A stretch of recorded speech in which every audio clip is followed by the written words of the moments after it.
Doctor Babasaheb Ambedkar यांनी आपल्याला शिकवला दिला, स्वाभिमान दिला, जगण्यासाठीचा मार्ग दाखवला, समतेचा विश्वास दिला आणि या आधुनिक भारताची पायाभरणी ज्या संविधानावर झाली त्या संविधानाचे शिल्पकार ठरलेले महामानव डॉक्टर बाबासाहेब आंबेडकर या तेजस्वी महामानवाची ही यशोदा आगळ्या वेगळ्या पद्धतीने पोहोचले आहेत. इथे उपस्थित प्रत्येकाला आपल्या डोळ्यांमध्ये साठवून ठेवावासा वाटेल असा हा सोहळा आकाशावर रंगवलेली एक सीमारेषांची चौकट नाही, तर ती असंख्य भाषा, विविध धर्म आणि जाती जमातींच्या गुंतागुंतीतून आकार घेतलेली आणि संस्कृतींच्या अखंड प्रवाहाने समृद्ध झालेली एक दिव्य जिवंत चेतना आहे. या विविधतेच्या विराट सागरातही एकात्मतेची अखंड ज्योत तेवत ठेवणारे जे अमृत आहे ते म्हणजे भारतीय संविधान. या संविधानाचे शिल्पकार म्हणजे डॉक्टर बाबासाहेब आंबेडकर, एक असा महामानव ज्यांच्या विचारांची उंची हिमालयाएवढी भव्य, ज्यांच्या संघर्षाची गाथा समुद्राएवढी अथांग आणि ज्यांच्या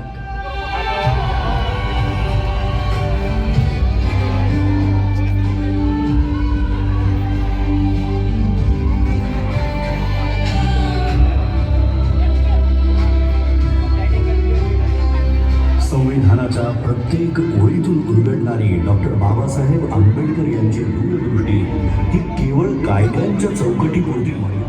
न्याय, स्वातंत्र्य, समता आणि बंधुत्व या मूल्यांच्या आधारावर त्यांनी असा भारत घडवण्याचा ध्यास घेतला. केवळ संविधानाची रचना केली नाही, तर एक असा भारत निर्माण केला जो प्रगत, न्यायप्रिय आणि समताधिष्ठित असेल आणि जिथे आधुनिक भारताची बीजे पेरली जातील. ज्या महामानवाने देशाच्या उज्ज्वल भविष्याची भक्कम पायाभरणी केली त्या डॉक्टर बाबासाहेब आंबेडकर यांचं बालपण मात्र अत्यंत कठीण, वेदनांनी आणि अपमानाने भरलेलं होतं. अस्पृश्यतेच्या काळोख्या सावटाखाली त्यांना शाळेत वेगळं बसवलं जाईल. पाण्याच्या एका थेंबासाठी त्यांना वंचित ठेवलं जाईल. परंतु या सगळ्या अन्यायाच्या जखमांमध्येही त्यांच्या अंतःकरणात परिवर्तनाची तेजस्वी ज्वाला धगधगत होती. त्यांना ज्ञात झालं होतं की शिक्षण हेच ते शस्त्र आहे जे अज्ञानाच्या अंधाराला चिरून टाकतं आणि माणसाला स्वाभिमानाने जगण्याची ताकद देतं. या जिद्दीच्या जोरावर ज्ञानाचा अखंड प्रवास सुरू झाला. मुंबईच्या शाळांपासून ते कोलंबिया युनिव्हर्सिटी, ग्रेस इन आणि लंडन स्कूल ऑफ इकॉनॉमिक्स या जागतिक दर्जाच्या संस्थांपर्यंत त्यांनी डबल डॉक्टरेट आणि बॅरिस्टर ॲट लॉ या उच्चतम पदव्या संपादन करून ज्ञानाच्या आकाशाला गवसणी घातली. त्या काळात इतक्या उच्च शिक्षणाची किमया साधणारे ते एकमेव भारतीय ठरले.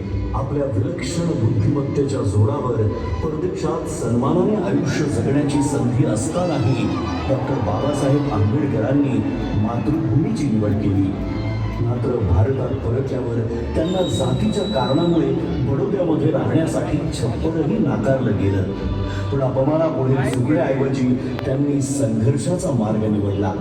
त्यांच्या कार्याची दखल घेत छत्रपती शाहू महाराज आणि तिथूनच सामाजिक क्रांतीची नवी पहाट सुरू झाली.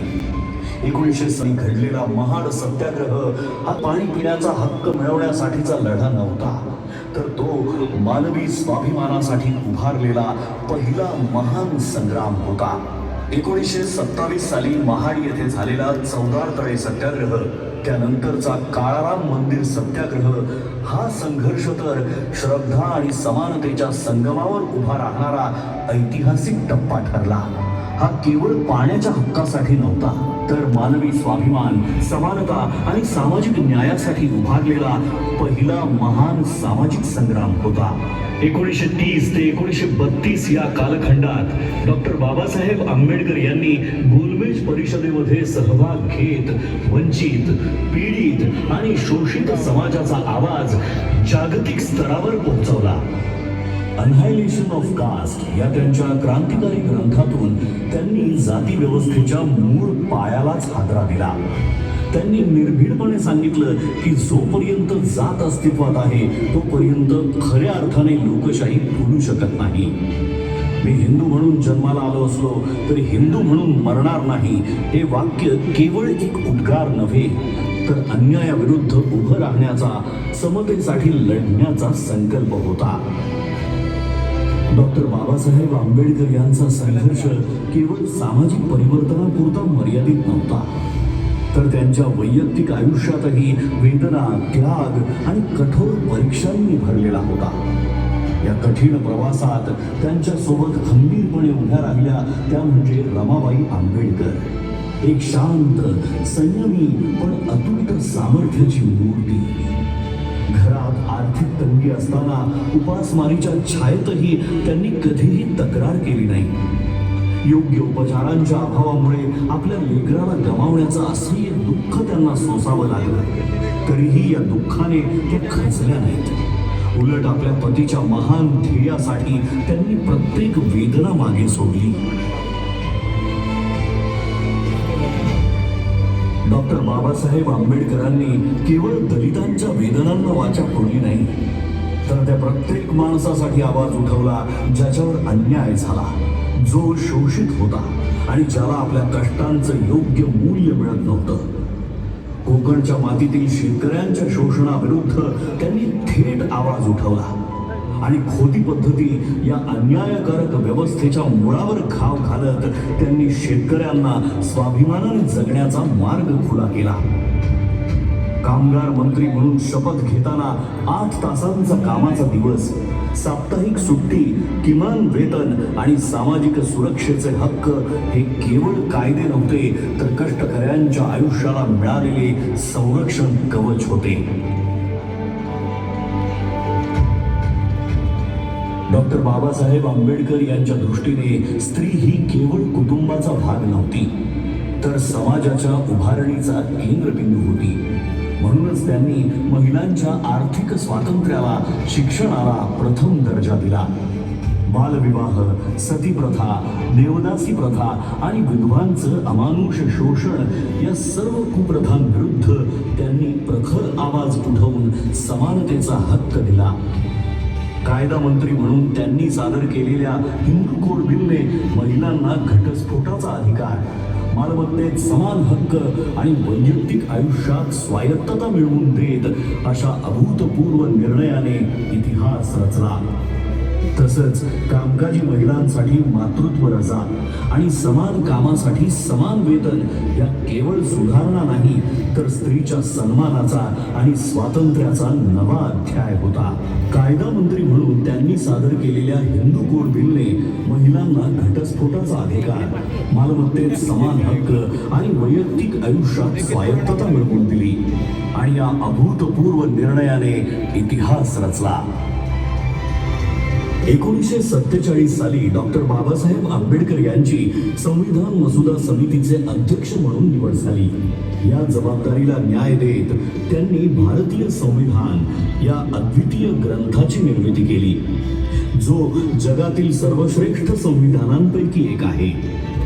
संविधानाच्या माध्यमातून त्यांनी प्रत्येक व्यक्तीला अभिव्यक्ती स्वातंत्र्य, समानतेचा हक्क, अस्पृश्यतेचा अंत आणि सर्व प्रकारच्या भेदभावावर कठोर बंदी घालून मानवाधिकार केवळ कायद्याच्या चौकटीत न ठेवता प्रत्येक भारतीयाच्या जीवनाचा अविभाज्य भाग बनवले. तसंच समता, करुणा आणि प्रज्ञेच्या प्रकाशात त्यांच्या आत्मसन्मानाला एक नवी उंची प्राप्त करून दिली. महात्मा ज्योतिराव फुले, भगवान गौतम बुद्ध आणि संत कबीर हे डॉक्टर बाबासाहेब आंबेडकर यांचे प्रेरणा स्रोत होते. त्यांच्या विचारांच्या मुळाशी असलेली स्वातंत्र्य, समता आणि बंधुत्व ही मूल्ये त्यांना विशेषतः भगवान बुद्धांच्या तत्वज्ञानातूनच सापडली. 14 ऑक्टोबर 1956 रोजी नागपूर येथील दीक्षाभूमीवर इतिहासाला वळण देणारा तो निर्णायक क्षण आला. त्या दिवशी डॉक्टर बाबासाहेब आंबेडकरांनी बौद्ध धम्माचा स्वीकार केला आणि सुमारे 5 लाख अनुयायांना धम्मदीक्षा देऊन एका महान सामाजिक क्रांतीची सुरुवात केली. जगातील सर्वात मोठे शांततापूर्ण सामूहिक धर्मांतर म्हणून या घटनेची इतिहासात नोंद झाली. त्यांनी केवळ संविधानाची निर्मिती केली नाही, तर एका सशक्त, न्यायप्रिय आणि एकात्म राष्ट्राचा पाया रचला. म्हणूनच ते केवळ एका समाजाचे नेते नाहीत, तर संपूर्ण भारताचे राष्ट्र निर्माते आहेत. अशा या महान विभूतीचे, या युगपुरुषाचे आपण आज कृतज्ञतेने स्मरण करूया आणि अभिमानाने, आत्मसन्मानाने आणि एकतेच्या भावनेने म्हणूया, जय भीम, जय भीम, जय भीम.